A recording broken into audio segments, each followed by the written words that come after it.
Hai, Assalamualaikum warahmatullahi wabarakatuh. Terima kasih sudah mengklik video ini. Sebelumnya, perkenalkan saya Luciani.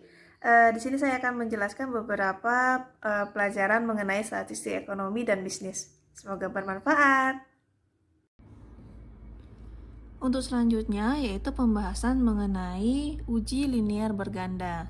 Di sini saya sudah menggunakan 3 variabel, yaitu X1, X2, dan Y untuk bagian variabel view-nya. Untuk nama kita ubah saja menjadi X1, X2, dan Y.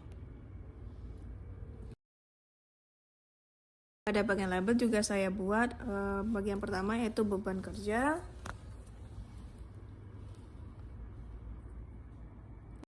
Lalu yang kedua adalah stres kerja, dan yang ketiga adalah kinerja karyawan. Pada bagian data view, kita pilih analyze, regresi, dan linear. Untuk X1, X2 kita pindahkan ke bagian independent, dan untuk Y kita pindahkan ke bagian dependent. Lalu klik OK. Di sini kita bisa melihat data regresinya.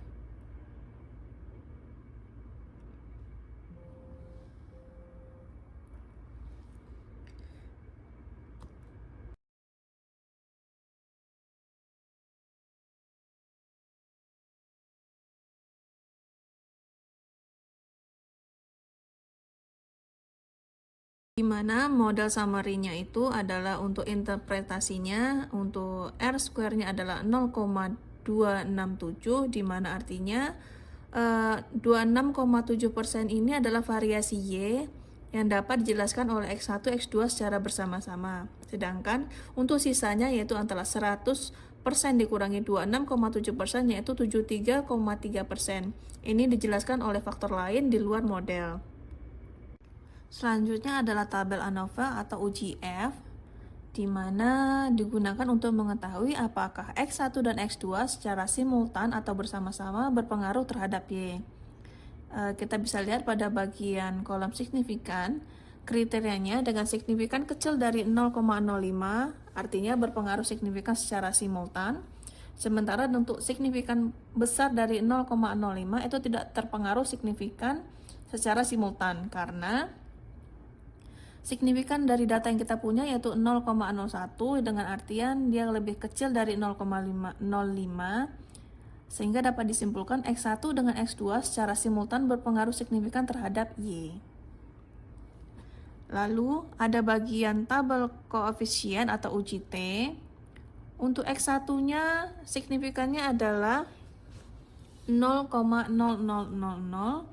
Pada bagian signifikan kita bisa melihat untuk bagian pertama adalah 0,001, itu lebih kecil daripada 0,05, berarti X1 berpengaruh terhadap Y. Untuk X2-nya adalah 0,033 yang dimana lebih kecil daripada 0,05, berarti X2 berpengaruh signifikan terhadap Y. Selanjutnya itu adalah membuat persamaan regresi. Di sini kita menggunakan nilai unstandardized koefisien B, bukan beta. Dari contoh di atas kita bisa dilihat untuk Y yaitu 14,268 ditambah 0,557 untuk X1 dikurang 0,258 untuk X2.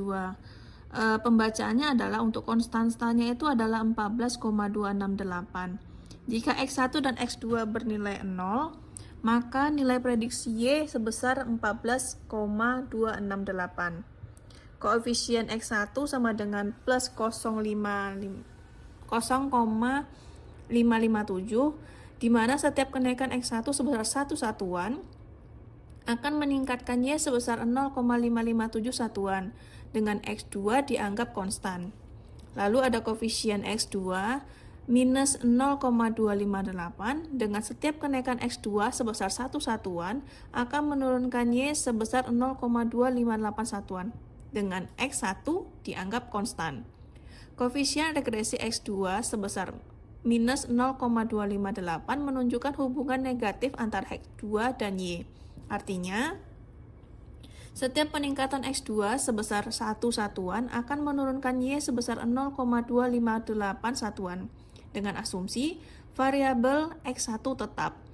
Namun, tanda minus belum otomatis berarti X2 berpengaruh signifikan, tetapi dapat dilihat lagi pada nilai signifikan pada tabel koefisiensi. Jika signifikan besar dari 0,05,